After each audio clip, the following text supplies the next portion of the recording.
Passa hoje um ano sobre a eleição de Donald Trump como presidente dos Estados Unidos. O ano de mandato, em rigor, só se cumpre a partir de janeiro. Ainda assim, o pretexto para uma conversa neste estúdio da Renascença a propósito daquilo que tem sido o mandato de Trump e também na perspectivas diferentes e diversas sobre os seus impactos internos e externos. Convidámos para esta conversa o embaixador Francisco Seixas da Costa, Miguel Poiares Maduro, nosso comentador também aqui da Renascença, e Daniela Melo, que se junta de forma remota da Universidade de Boston. Bem-vindos à nossa conversa. Daniela, começo por si aí nos Estados Unidos. Para já uma nota de atualidade. O que é que sinal sai destas eleições locais de terça-feira em relação àquilo que é o trumpismo vigente, digamos assim, sobretudo no plano interno, naturalmente, e aquilo que poderá representar num ciclo que nos vai levar às eleições, às midterms, em 2026? Olá e boa tarde a todos. É um prazer estar convosco para falar sobre este assunto. Ah, as eleições de ontem nos Estados Unidos foram quase um pequeno terremoto, digamos assim, que vão abalar tanto a direita, já estão a abalar tanto a direita como a esquerda nos Estados Unidos e há muitas lições a retirar, sobretudo para o Partido Democrata, mas também para o movimento MAGA, que espera conseguir consolidar, manter a consolidação do seu poder no Congresso nas próximas eleições intercalares, mas se estas eleições apontam na direção que o eleitorado está a tomar, o que vimos aqui foi uma grande afluência às urnas, o retorno dos jovens às urnas em particular, e vimos também, enfim, o eleitorado de esquerda, ou o eleitorado tanto de independentes como de democratas, que votaram nestas grandes corridas, enfim, enviaram também mensagens interessantes para o Partido Democrata que poderão ter efeito, a meu ver, e já vou explicar, mas a meu ver poderão ter mais efeito para as presidenciais do que para as intercalares. O que é que eu quero dizer com isto? Muito rapidamente, em Nova Iorque, Zoran Mandani, que se auto-intitula um social-democrata, o que nos Estados Unidos é quase algo radical, mas que em Portugal seria mais próximo do PS e de políticas mais centristas à esquerda, mas que Zoran Mandani conseguiu basicamente fazer o impossível. Ele começou como um candidato que não era minimamente conhecido dentro do Partido Democrata, lançou-se às primárias do Partido Democrata para ser mayor, presidente da Câmara de New York City, e ao fazê-lo conseguiu derrotar o candidato do sistema, o candidato do Partido Democrata, que era Andrew Cuomo. Não, agora, Andrew Cuomo obviamente era enfim, já alguém com muita bagagem política, alguém que era problemático, mas era, de qualquer das maneiras, a representação da voz moderada, da liderança do partido e por aí fora. E, enfim, ao que parece, o favorito pelo partido para ganhar estas eleições. Portanto, nas primárias, quando Zoran Mandani sai por cima, isso manda logo, enfim, choques dentro do Partido Democrata, até porque este Mandani basicamente saiu-se com uma plataforma estilo Bernie Sanders 2015-2016, não é? Uma plataforma muito virada para ajudar a sociedade a fazer frente ao custo de vida, aos problemas diretos que afetam sobretudo a classe média e a classe trabalhadora nos Estados Unidos. E ao fazê-lo, e com muito carisma e com uma campanha também muito inteligente, utilização de redes sociais muito inteligente, conseguiu lançar a sua plataforma do nada para a ribalta da política de Nova Iorque, mas também lançar aqui a grande discussão nacional do Partido Democrata, que é esta. O Partido Democrata ainda não decidiu qual será a sua próxima mensagem para derrotar o movimento MAGA. Ainda não decidiu sequer que a sua estratégia seja mais ao centro, mais uma vez mais moderada, ou uma estratégia mais virada à esquerda, mais virada para o lado progressista, o lado de Alexandria Ocasio-Cortez e Bernie Sanders. Ora, Nova Iorque não é um teste necessariamente para todo o país, mas é um teste dentro do próprio Partido Democrata, porque é um bastião do Partido Democrático. O que vimos ali foi realmente uma luta renhida até ao fim entre estas duas alas do partido. E quem saiu vencedor foi Zoran Mandani. Portanto, isto vai levar, obviamente, a uma reflexão. Porque isto não quer dizer que temos que ter Mandanis na Virgínia ou no Midwest americano. Obviamente que nas intercalares o contexto local, o contexto estadual é muito mais importante. E neste momento o que o partido tem que fazer é conseguir equilibrar estas duas posições e jogar estrategicamente Daniela, para conseguir chegar ao poder. Deixa-me ouvir aqui o Miguel, que acaba de chegar À também vontade. de uma temporada nos Estados Unidos, em Yale. Miguel, o shutdown teve também um impacto e a questão económica pode ter pesado de facto também, dando aqui alguns sintomas de um primeiro, uma resposta, digamos, aos primeiros meses do mandato de Trump em relação a resultados, aquilo que os americanos, a kitchen table, no fundo, aquilo que está na mesa da cozinha das famílias norte-americanas? Acho que podem ter ajudado a reforçar aquilo que, do meu ponto de vista, já era uma vitória previsível dos democratas nestas eleições que ocorreram. É preciso ter em conta que, verdadeiramente, há uma grande vitória de um novo governador que era republicano, passa para democrata, mas no outro caso há uma manutenção de uma posição que já era ocupada por uma democrata, e no outro caso, sobretudo, que é o caso de Nova Iorque, o que está em causa, sobretudo, é o conflito entre duas almas diferentes, ou duas concepções diferentes daquilo que deve ser o Partido Democrata. Mas faz leituras nacionais do que aconteceu ontem? Acho que é possível fazer parcialmente leituras nacionais, mas digamos que a massa crítica de resultados não é suficiente para fazer essa leitura nacional. Mas são várias. Por um lado, parece-me que em qualquer caso indicam uma perda, confirmam a perda de popularidade de Trump e dos republicanos associados a Trump. E isso já era previsível até na campanha, porque Trump não participou muito nesta campanha, não foi a nenhum destes locais, portanto ele já era previsível, mas confirma isso, que ele não está popular, e portanto confirma que para o midterm election, se as coisas não mudarem muito, provavelmente vamos ter uma vitória democrata. Pois, segundo ponto importante, que vitória democrata é que vamos ter e o que é que daí vai resultar para a candidatura democrata às presidenciais? E era aquilo que a Daniela estava a falar. Nós, neste momento, do meu ponto de vista, eu acho que nos Estados Unidos da América há dois partidos democratas e há dois partidos republicanos. Sendo que os dois partidos republicanos estão menos visíveis neste momento. Um é aquele do MAGA, o Partido Republicano, que Donald Trump criou, que não tinha no seu primeiro mandato, mas que criou com o seu primeiro mandato e depois, em grande medida, até durante os anos em que não esteve como presidente. E o outro é um partido republicano mais institucionalista, mais tradicional, mas que neste momento, digamos, está escondido no armário porque não se atrevem a contestar a liderança de Trump, mas continua a existir, e que eu acho que até está na administração de Trump. Eu acho que os dois potenciais candidatos à presidência pelos republicanos, J.D. Vance e Marco Rubio, são essas duas. O J.D. Vance é o ideólogo, é quem transformou o projeto pessoal em larga medida, ou quem está a ajudar a transformar o projeto pessoal enquanto liderança política. Há outros do ponto de vista de estratégia, enquanto liderança política está a ajudar a transformar o projeto pessoal de Trump numa ideologia política para o Partido Republicano, enquanto o Marco Rubio, do meu ponto de vista, é muito mais um republicano mais tradicional, mas que neste momento está escondido, está grande reservado, porque quer continuar a estar próximo de Trump, porque sabe que é a porta de acesso mais fácil a ser um candidato presidencial e possível candidato presidencial dos republicanos. E esses são os dois partidos republicanos. E depois há dois partidos democratas, que aqueles que continuam a achar que, se eu vivesse nos Estados Unidos da América, é o que eu acharia também, que os democratas, se quiserem ganhar as presidenciais, têm que se afastar da linha de Ocasio-Cortez. Sim, não vão ganhar. E Bernie Sanders. Eles não podem pensar que ganham a presidência americana com um candidato como o Mandani, que ainda por cima funciona bem.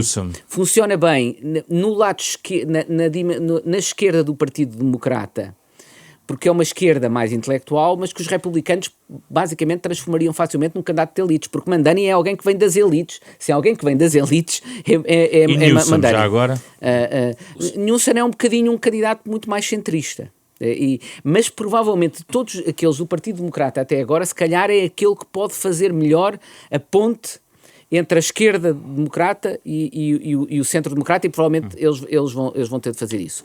E, portanto, mas esse é o combate que vai ter lugar no Partido Democrata, e os resultados nos midterm vão ser muito importantes para saber que lado do Partido Democrático é que vai prevalecer.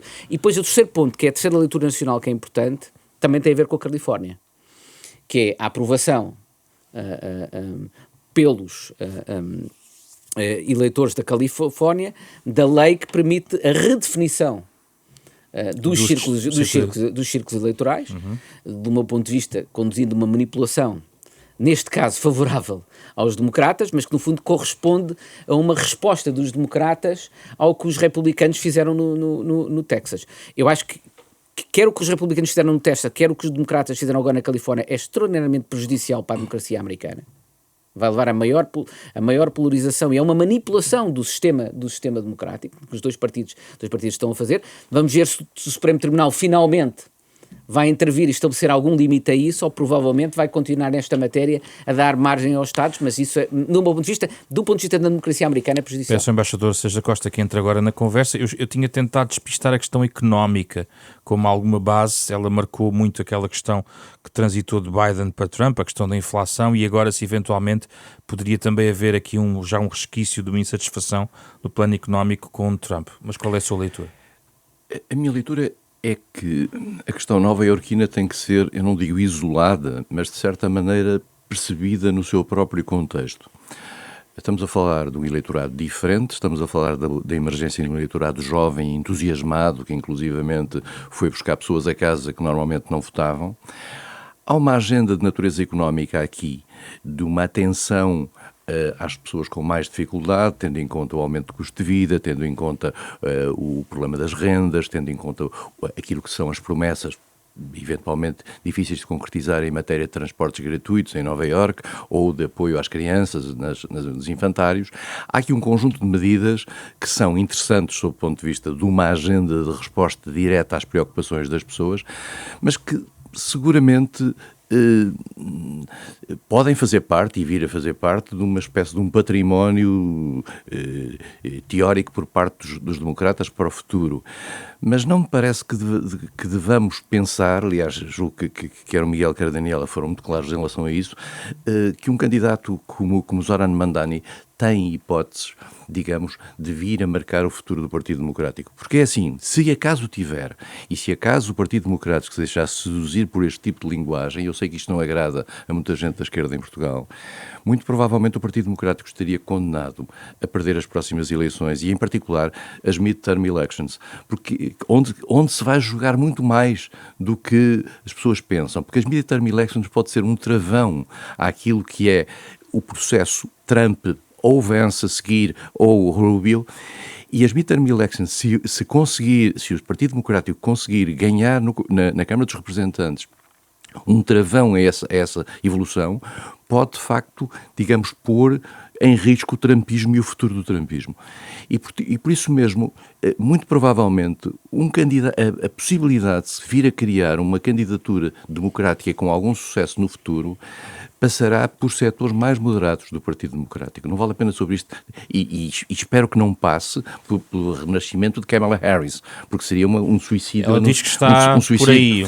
Pois, o problema é exatamente esse, quer dizer, porque eu não tenho candidato nos Estados Unidos, mas a sensação que eu tenho é que é importante para o Partido Democrático olhar para o que aconteceu nestas eleições, nas eleições presidenciais passadas precisamente há um ano, e ver as razões, fazer uma espécie de um reflexo de consciência sobre o que é que se passou e porque é que as perdeu. E ter um discurso nacional, de certo modo, adequado àquilo que é a revolta contra Trump, mas também não transformar essa revolta num discurso radical que depois não tem aderência àquilo que é a população. Que lições tirará Trump de tudo isto? Por exemplo, do ponto de vista económico, deixe-me insistir no ponto económico.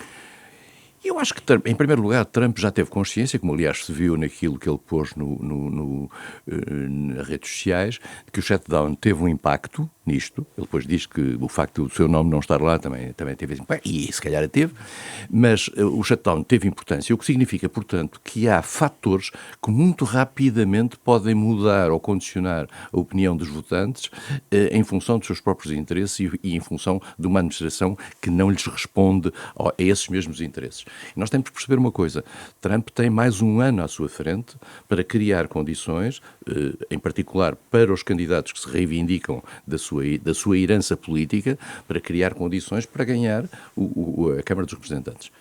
Se acaso a sua gestão de natureza económica, os efeitos das tarifas, todo um conjunto de questões que nós não sabemos ainda como é que se vão refletir na vida dos americanos. Se por acaso as coisas não correrem bem nos meses que aí vêm, muito provavelmente muitos dos candidatos republicanos vão sofrer na pele isso, e naturalmente os candidatos democráticos vão ter a possibilidade de jogar com esse elemento. Eu acho que a questão económica é muito importante. Miguel? Parece-me que ele está a preparar uma narrativa clara a esse respeito, que está a relacionar com a decisão mais provável que o Supremo vai tomar, a primeira decisão, e que me parece a mais provável do ponto de vista jurídico, contrariando as tarifas que aplicou.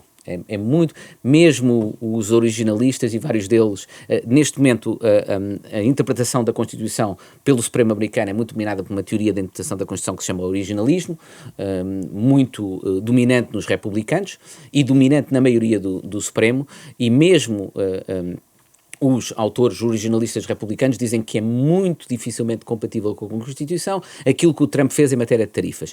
E o Trump, que chegou a ameaçar, aliás, ter ido a assistir pela primeira vez um presidente americano à audiência do Supremo Tribunal na matéria, que seria a primeira vez que aconteceria, para demonstrar o quão importante é e quão catastrófico pode ser para o futuro dos Estados Unidos da América essa decisão do Supremo Tribunal. Eu acho que ele se prepara para fazer duas coisas e tirar duas vantagens dessa decisão. É que, por um lado, é provável que o Supremo Tribunal anule as tarifas do Trump, o que será uma vantagem do ponto de vista económico para o Trump, porque vai limitar o impacto inflacionista dessas tarifas, e ao mesmo tempo vai-lhe dar a argumentação para tudo aquilo que não tiver a correr bem, ele atribuir à decisão do Supremo Tribunal. Eu acho que ele está a preparar uma argumentação política da realidade económica assente nisso. E de dramatização. Daniel entra aqui na discussão. Não é fácil, nós não vamos prever o que diz Trump, atenção, é difícil prever o que Trump fará, mas qual é a sua perspectiva? Eu concordo com o que o Miguel estava aqui a ponderar, que é assim, Donald Trump, eu refiro muitas vezes àquela imagem do Teflon Trump, porque nada lhe cola, obviamente, ele tem sempre uma desculpa e tem sempre outras pessoas, outros candidatos à culpa, a levarem para casa a culpa de tudo que corre mal. E o que vimos esta manhã esta manhã não, deve ter sido já na noite passada, com o que ele disse sobre estes resultados. Por um lado, é óbvio que estes são resultados assustadores para Donald Trump. Por outro lado, ele mais uma vez deitou a culpa, ou seja, espiou-se da culpa, a culpa é sempre dos outros, é dos candidatos, ele não era ele que estava no boletim. Eu discordo com essa leitura de Donald Trump, porque na verdade ele indiretamente, claramente estava no boletim, até porque, como nas corridas de New Jersey e Virgínia, foram basicamente moderados numa plataforma anti-Trump, ou seja, ele esteve sempre presente e as suas medidas, sobretudo as suas medidas económicas e o impacto das suas medidas económicas esteve sempre presente em todas estas corridas. Portanto, ele esteve ali. O shutdown, eu não sei até que ponto é que o shutdown realmente teve um impacto aqui na afluência às urnas ou não. Eu, pelo menos, ainda não vi sondagens que mostrem realmente essa relação. O que é bastante claro é que o custo de vida continua a subir nos Estados Unidos. O custo de vida continua a ser impossível para grande parte dos americanos. Eu dou um exemplo. Qualquer pessoa que tenha uma criança com menos de 6 anos numa instituição, neste momento nos Estados Unidos, paga em média entre 22 a 25 mil dólares por ano. Isto é incomportável para as famílias. Os seguros de saúde já começaram a subir devido às medidas orçamentais aprovadas pelos republicanos. A maioria dos meus próprios colegas a trabalhar em várias profissões apontam para 40% a 50% subida nos seguros de saúde, ou seja, nós já pagamos balúrdios por seguros de saúde, estamos a falar de subidas de $800 por mês para $1.000 por mês, para $1.500 por mês em muitas... Tudo isto é incomportável. E por mais que o Presidente diga que solucionou o problema da inflação, que temos bilhões de dólares a entrar com as tarifas, as pessoas percebem no seu dia-a-dia que isso não é verdade. E para mim, um dos grandes takeaways destas eleições de ontem não é só que ganharam os democratas, é a margem que conseguiram, ou seja, quase 15 pontos de margem nas urnas é realmente ou muito seja, importante. daqui até às midterms, Trump tem que agir efetivamente nesta área económica para não ser advertido seriamente nas midterms. Exatamente, ou seja, nas intercalares as pessoas votam a nível local, as pessoas votam a nível estadual. Não é Donald Trump que vai conseguir influenciar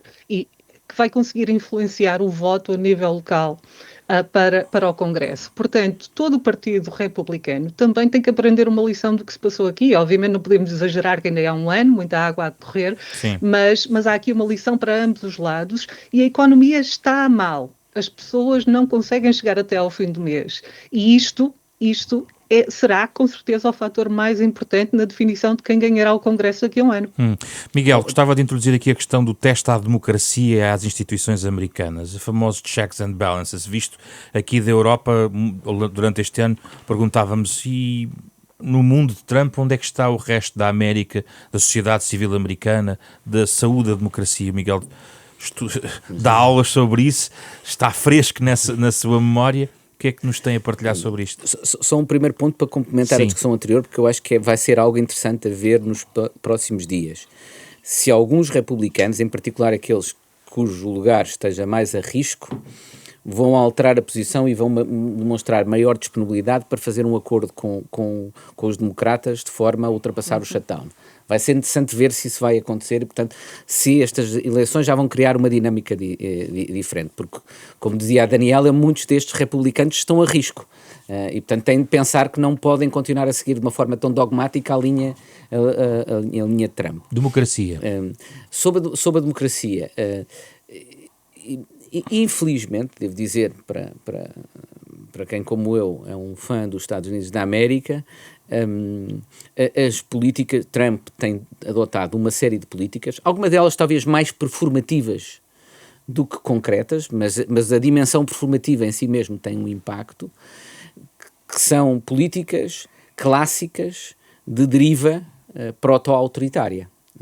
O ICE, os raids de imigração? Eu diria 3 exemplos fundamentais. O primeiro é a facilidade com que ele tem enviado tropas federais, não é, da Guarda Republicana, para Estados. Isso é uma coisa, quer dizer, era impensável nos Estados Unidos da América. O dramatismo que isso implicaria, em princípio, nos Estados Unidos da América, quando aconteceu no caso da segregação racial e foi tão difícil, e de repente está a acontecer, e não só está a acontecer, como ele ameaça constantemente fazer isso em vários Estados que discordem dele, basicamente. Segundo ponto. Segundo ponto, a relação com os tribunais. Ele ainda não desafiou diretamente uma decisão judicial, mas tem claramente uma abordagem, que é aquilo que no direito se chama, por vezes, de estratégia de Stalingrado, que é resistir, atacar, ou seja, transformar uma decisão, politizar uma decisão judicial, atacando-a de forma política. Ele, aliás, no fundo, eu costumo dizer, ele concebe o direito, as regras, e isso também é no domínio internacional, como mais um custo de transação na lógica negocial com que ele vê tudo. Portanto, as regras não são verdadeiramente regras, não são limites e condicionantes à ação, são sim mais um custo de transação, entre outros, que é a forma como ele as concebe, e portanto as decisões judiciais também são tratadas dessa forma, resiste, recorre, volta a recorrer, e aquilo que ele fazia na sua dimensão privada está a fazer agora como Presidente americano, e atacando depois os juízes, politicamente, os juízes que decidem. O terceiro ponto tem a ver precisamente com a sociedade civil. E aí é dos pontos mais preocupantes, porque uma das grandes forças da democracia americana é a autonomia da sua sociedade civil. Mas quando se tem o poder público a instrumentalizar a capacidade de financiamento do Estado para condicionar a liberdade de universidades, de fundações, isso é extraordinariamente preocupante e é um instrumento típico de derivas autoritárias. Claro que os republicanos, a MAGA e o Trump, invocam muito que as universidades estavam já politizadas e quem conhece as universidades americanas sabia que havia certos níveis de autocensura dos professores, mas isso é totalmente diferente de uma estratégia de utilização do poder público para condicionar as universidades, para condicionar as fundações, e isso é muito preocupante e, do meu ponto de vista, é talvez o aspecto mais preocupante em conjunto com a relação com os tribunais Embaixador Seixas da Costa, esta questão da democracia e das instituições americanas? A sensação que eu tenho é que nós nunca vimos, pelo menos que eu tenha memória, uma tão desbragada tentativa, por exemplo, de discriminação de Estados republicanos para Estados democráticos, nomeadamente em matérias de financiamento, ou em matérias de agressão, como é o próprio envio de tropas para este tipo de ações que têm um caráter constrangente no plano público. E há mesmo quem diga que este tipo de ações tem a ver com a criação de um sentimento de insegurança e de um estado quase de exceção que permitiria a Trump, em situações limite, ir mais longe até naquilo que era a sua tomada de força. Eu tenho a sensação que há, neste momento, uma perda, isto visto numa perspectiva europeia, e também, como o Miguel estava a dizer, eu também sou um grande admirador dos Estados Unidos, e mais do que isso, durante muitos anos, os Estados Unidos eram para mim um elemento referencial com todos os seus erros, com todos os seus defeitos, com todas as patifarias que algumas pessoas, ao longo dos anos na política americana foram fazendo, apesar de tudo, era um referencial essencial. E trabalhou lá também, como diplomata. Também. Mas, quer dizer, era um referencial essencial para a nossa própria relação, digamos, operacional no mundo. A Europa não consegue fazer nada no mundo se não estiver ao lado dos Estados Unidos para questões do bem, se assim se pode dizer. E nós perdemos esses Estados Unidos e não temos a força na Europa para fazer isso. E este momento de perfeito desmantelar daquilo que nos pareciam ser certezas absolutas relativamente ao modo como a América funcionava, e mais do que isso, nós tínhamos uma grande confiança, nós tivemos o Nixon, tivemos o Watergate, e víamos tudo a funcionar, e as instituições a funcionar, por muito abaladas que tivessem sido. Ora bem, o que nós estamos a assistir neste momento é uma espécie de liberalidade total por parte do Presidente dos Estados Unidos, pura e simplesmente não respeitando um conjunto básico de regras, levando as coisas ao limite nesta pressão, nomeadamente na pressão sobre o sistema judicial. Isto não prefigura nada de bom para o futuro. A sensação que eu tenho é que esta tensão interna, e Trump se calhar é capaz de jogar nesta tensão interna. E esta tensão interna, no quadro democrático, no campo democrático, só favorece as expressões mais radicais. Daniela, gostava de ouvir sobre isto? Eu concordo plenamente com tudo que foi dito até agora. Eu vou tentar complementar de certa maneira. Eu vejo aqui, obviamente, uma batalha institucional entre o Poder Executivo, os tribunais e o Congresso, em particular. Isso tem sido patente de várias formas. Aliás, podemos aqui adicionar entre o Poder Executivo e a sociedade civil, como se dizia, porque realmente a sociedade civil e o mundo das universidades, do conhecimento, enfim, tudo isso é visto claramente pela administração Trump como um projeto de transformação e redefinição do país e transformação e redefinição do poder executivo e que tipo de poderes é que o Presidente deve ter. E todos apontam para o mesmo lado, ou seja, o Presidente tem uma compulsão centralizadora, tem, como dizia o Miguel, se não estou em erro, enfim, há um método performativo nos ataques verbais, no questionar da legitimidade dos tribunais, dos juízes. Com alguma tração popular, isso tem repercussão. Sem dúvida nenhuma, aí está. É aí que eu queria chegar. É que o que nós vemos é uma quebra total da confiança. Bem, não total, mas uma quebra acentuada da confiança dos americanos nas suas instituições e na sua democracia para resolver os seus problemas de dia-a-dia. Isto tem-se visto em várias sondagens, mas eu venho de ciência política, e em ciência política nós sabemos que trust, confiança na democracia, é aquele, enfim, fator intangível que é absolutamente necessário, que tem que estar presente para uma democracia funcionar bem. E eu fui buscar por acaso queria falar sobre o assunto da confiança para outra entrevista e fui buscar a Quinnipiac. A última sondagem da Quinnipiac trazia um dado que eu achei, enfim, que indica muito bem isto, ou seja, o Congresso, neste momento, entre os democratas, 67%, isto é da semana passada, 67% dos inquiridos que eram democratas diziam que não confiam e não aprovam do Congresso. 59% dos republicanos diziam que não confiam no Congresso. Ou seja, estamos a falar aqui de um Congresso que tem estado paralisado, que, estando nas mãos dos republicanos, permitiu ao Presidente, basicamente, retirar poderes do Congresso e assimilá-los ao Poder Executivo, e o povo americano claramente tem visto esta inação do Congresso e tem reagido a isso, perdendo a confiança nos seus representantes. E reforçando em Trump. Ou não? Bem, é a questão que se coloca, não é? Não se tem reforçado necessariamente em Trump fora da sua base. Aliás, as sondagens também nos mostram o contrário. Uma erosão. Ou seja, se Trump estivesse a ter muito êxito, digamos, do ponto de vista económico, teríamos talvez aqui outra conversa. Mas não. Trump está a perder muito na opinião pública, mas as instituições estão a perder mais, e era aí que eu queria chegar. E só um último ponto, se me permite, sobre as universidades, que é o seguinte: há aqui todo um projeto que não é só institucional, um projeto do movimento MAGA e, sobretudo, daqueles que, eu nem diria que é de Donald Trump necessariamente, é da equipa de Donald Trump,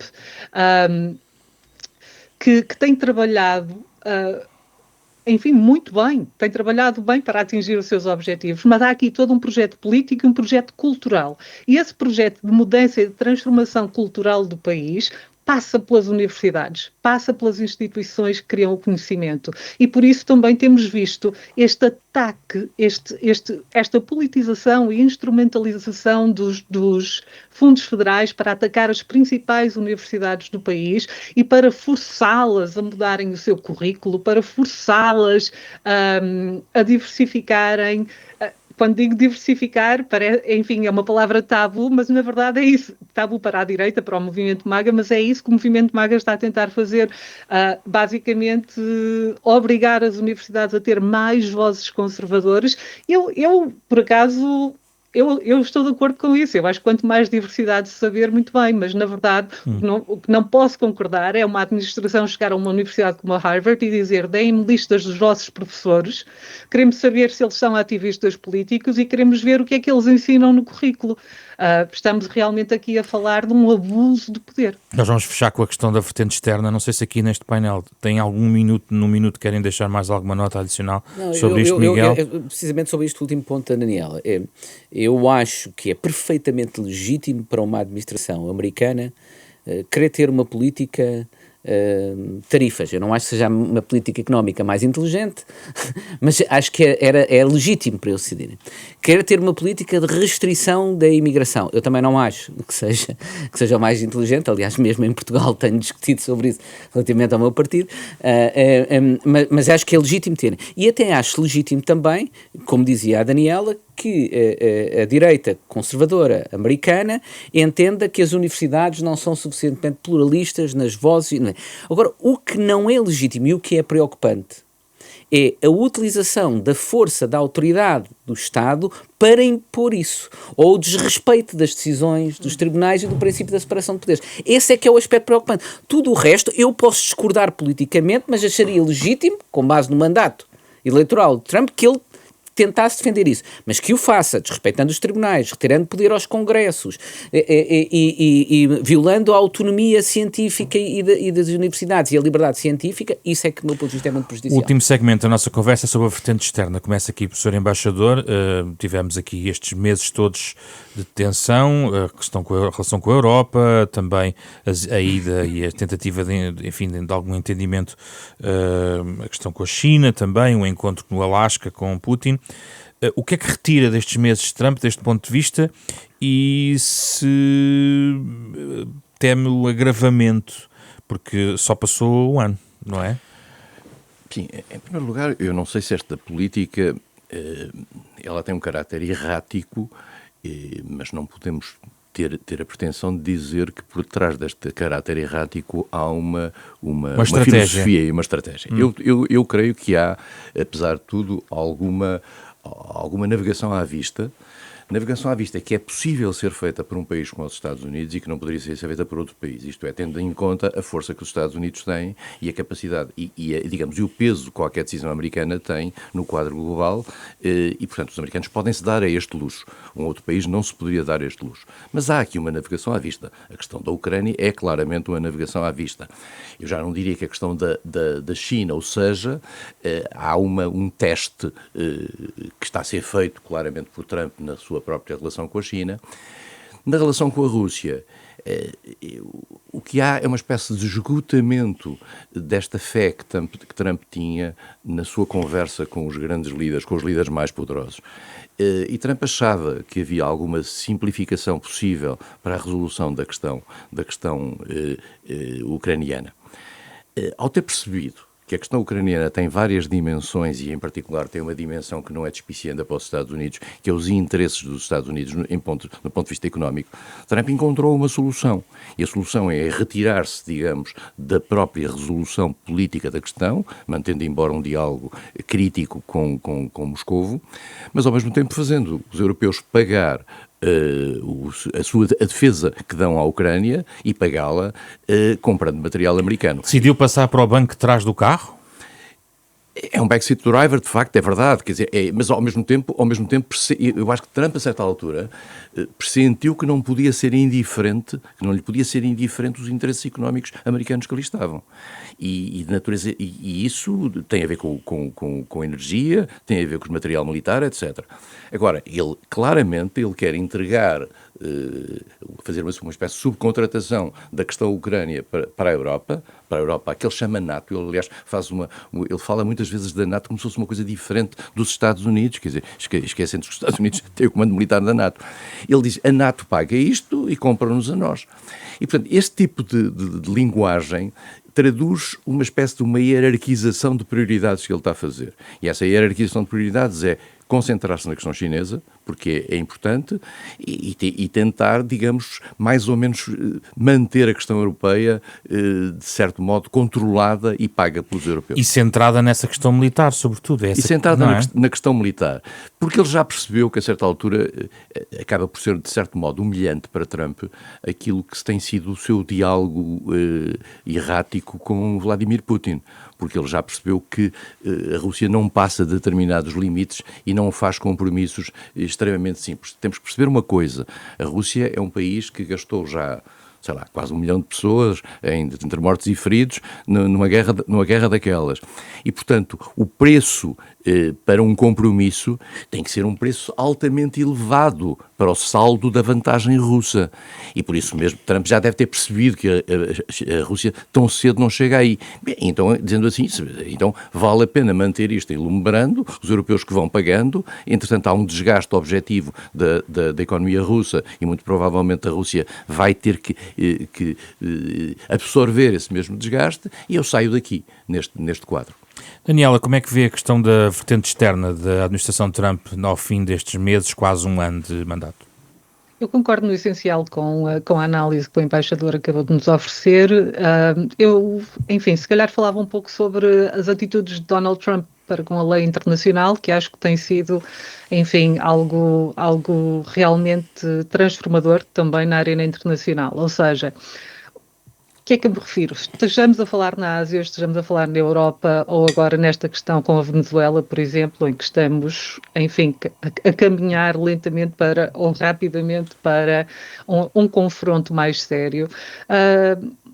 Vimos que Donald Trump vê a lei internacional como um empecilho, mas um empecilho que não vale o papel em que está escrito. Ou seja, ele realmente tem uma atitude dramaticamente diferente como líder dos Estados Unidos. Tem-se falado, obviamente, muito na erosão da ordem internacional liberal. É uma erosão óbvia e muito mais rápida até da que está a acontecer internamente dentro dos Estados Unidos. Porque, aí está, também não é uma ordem que é assegurada por forças institucionais tão fortes no domínio externo. Eu acho que esta questão, por exemplo, da Venezuela é um bom exemplo disso, porque o que vemos é Donald Trump e Marco Rubio decidiram numa estratégia, uma estratégia de força contra o governo venezuelano, e que eles, enfim, argumentaram ainda na semana passada ao Congresso que não precisam basicamente não precisam que o Congresso aprove medidas contra a Venezuela e contra Maduro se eles decidirem pôr tropas no terreno, porque isto não é uma guerra, isto na verdade é um combate ao tráfico de droga, porque Maduro é um narcotraficante. Ora, isto é incrível, porque, enfim, não quero ser a pessoa que vem para a rádio defender o Nicolás Maduro, que, enfim, é um líder terrível, mas não há provas, não há dados concretos que ele seja um narcotraficante, mas tudo isto, ou seja, a verdade deixa de ter importância. Já temos falado sobre isto ad nauseam, mas na verdade o que temos aqui é a ordem internacional deixa de existir e temos a ordem da força e vemos aqui realmente o renascer de uma multipolaridade que é diferente de todas as outras que vieram até aqui, e que há tanta incerteza, não é? Em que a única certeza é que os Estados Unidos farão sempre o que interessa aos Estados Unidos e o que podem fazer, dada a sua capacidade militar e dados os seus interesses. E as alianças estão a quebrar-se muito rapidamente, ou seja, Donald Trump não confia na NATO, não acredita na NATO e está a esvaziar a NATO da sua presença também. Portanto, a NATO pode continuar no papel e aqui a fazer um papel importante, como dizia o embaixador, no que diz respeito à Ucrânia e à manutenção da capacidade da Ucrânia de continuar a lutar, a travar esta guerra, mas os Estados Unidos está a começar a lavar as mãos desse tipo de instituições. Fechamos com a reflexão de Miguel Paes Maduro sobre esta vertente externa. Eu estou de acordo com aquilo que foi dito. Como eu também mencionei antes, para Trump as regras são um custo de transação apenas. E isso tem um impacto enorme também na esfera internacional. Portanto, ele veio colocar em causa a ordem internacional multilateral, liberal, sujeita ao direito internacional, com fragilidades que sempre ocorreram, mas que existia. Para ele, a política internacional será sobretudo o resultado do peso relativo negocial das partes. E o mundo já se habituou a isso? Eu acho que o mundo se está a habituar e está a reagir de forma diferente perante isso, também de acordo precisamente com esse peso negocial. E depois, o que eu acho que acrescentaria a isso, há também uma certa dimensão pessoal. Ele associa a isso depois uma dimensão da relação pessoal com certos líderes, daqueles que, aliás, tal como na política americana, aqueles que ele aprecia, não aprecia, e que é visível. Os europeus já perceberam isso. Os europeus perceberam isso e os europeus perceberam, ao mesmo tempo tomaram a decisão, parece-me, tomaram a decisão de que nós não tínhamos força negocial perante ele e os Estados Unidos da América, porque continuamos a necessitar dos Estados Unidos da América, em particular para o tema da Ucrânia. E, portanto, para pelo menos Trump não ser favorável à Rússia, era necessário ceder em matéria de comércio internacional. Portanto, e eu acho que ele também percebeu isso. E, portanto, eu acho que nós, neste momento, criámos um incentivo para que não se resolva a questão. Porque ele sabe que se resolve a questão ucraniana, ele perde a grande arma negocial que tem perante a União Europeia. Portanto, se calhar ele não tem incentivo para manter este status quo. A China percebeu, por outro lado, que se calhar tinha mais peso negocial perante ele. E é muito curioso, até do ponto de vista simbólico, ver a forma como o Trump teve na reunião com o Xi Jinping. Não sei se viram, porque parecia... eu costumo dizer, há duas formas de lidar com bullies, com pessoas. Uma é ceder, tentar ser simpático, seduzir o bully, afagar-lhe o ego, que foi um bocadinho que os líderes europeus decidiram fazer.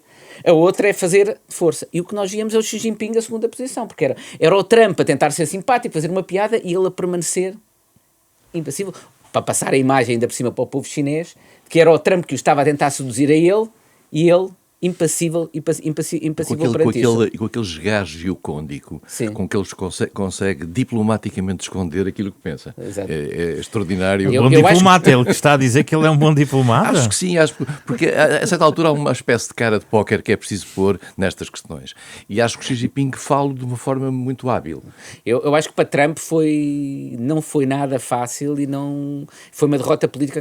Mas depois há aquela dimensão pessoal que vemos, por exemplo, também no conflito do Médio Oriente. Oriente. Sim. E que até pode levar a que o Trump, eu acho muito difícil, mas eu não excluo que o Trump possa ser mesmo a pessoa que consegue a paz no Médio Oriente. Porquê? É Porque isso que eu queria perguntar ao embaixador para ele fechar. tem um peso político sobre Netanyahu brutal e ao mesmo tempo tem uma relação muito próxima com certas forças de poder no mundo muçulmano, como o Qatar, que podem ser extraordinariamente influentes. Ele é um presidente americano que, desse ponto de vista, tem mais capacidade de influência. Eu lembro, eu tive há pouco tempo, só para terminar, em Yale, precisamente, onde estava num jantar com o Harun Barak, que era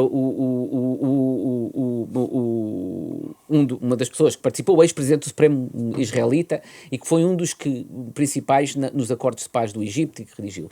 E ele, curiosamente, mostrava mais otimismo nessa altura, isso bem antes quer dizer, há 3 meses, mas era antes deste acordo de paz, mais ou menos. Sim. E ele dizia que estava convencido que ainda podia haver um acordo de paz, mas dizia que o que era fundamental, e era uma crítica que ele fazia ao Obama, sendo ele um israelita bem progressista e de esquerda, ao Obama, era que ele dizia que o Obama não quis impor o poder de um presidente americano para conseguir no um entanto acordo de paz. recebeu um Nobel. E ele diz, se um presidente americano, a tese dele é só vai haver paz entre Israel e palestinianos se um presidente americano, como fez o Jimmy Carter, assumir ele a responsabilidade de garantir o acordo e de impor o acordo, no que é difícil. E o Trump é capaz de estar disponível para isso por estas relações pessoais que ele gerou. O Médio Oriente vai ser uma exceção neste registro externo de Trump, de alguma forma? Pode ser. Se isso pudesse acontecer, eu até não me importava nada que Trump tivesse o Prémio Nobel da Paz, se conseguisse resolver o problema do Médio Oriente. Não sei se conseguirá. Em primeiro lugar, é verdade que Trump, de certa maneira, conseguiu libertar-se de um espartilho que sistematicamente a comunidade judaica americana leva os 2 partidos americanos no plano externo e em relação a Israel. Nota-se algum incómodo por parte de Netanyahu relativamente àquilo que foi Sharm el-Sheikh e àquilo que são alguns compromissos, embora muito diluídos, nada calendarizados, etc. Mas eu acho que Netanyahu tem, apesar de tudo, algumas cartas na mão que passam para além de Gaza, que são todas as cartas que têm a ver com a questão do Irão, que têm a ver com a questão da Síria, que têm a ver com a liberdade que Netanyahu e Israel sempre tiveram, e os Estados Unidos nunca lhe contestaram isso, em atuar na sua vizinhança próxima da maneira que quisessem e lhe apetecesse. Eu acho que Netanyahu pode e está claramente a ceder a alguma coisa naquilo que é a questão de Gaza, em particular em relação à reconstrução, embora nós estejamos ainda muito longe de ter começado, mas acho que Trump pode dar aqui um sinal interessante ao mundo se conseguisse criar uma solução mínima de transição que não pondo em causa a solução dos 2 Estados, pudesse criar, digamos, trazer a bordo os Estados árabes da região para uma solução de compromisso. Acho que foi talvez o presidente americano, vamos ser claros, para além dos tempos de Oslo e de Washington e do que já se tinha passado há uns anos na relação com o Egito, etc. Mas foi o presidente americano que, por uma solução de força, depois, vale a pena também não esquecer isso, depois de ter deixado passar uma chacina de meses em Gaza, mas que apesar de tudo apresenta um plano que tem as dimensões ridículas da Riviera e não sei o que mais, mas se isto puder ser uma salvaguarda futura para o futuro do povo palestino na sua terra, acho que merecia estarmos atentos a isso. Sr. Embaixador, Miguel Paiás Maduro, Daniela, muito obrigado pela vossa disponibilidade para conversar aqui na Renascença sobre Trump, um ano depois da eleição que o fez regressar à Casa Branca.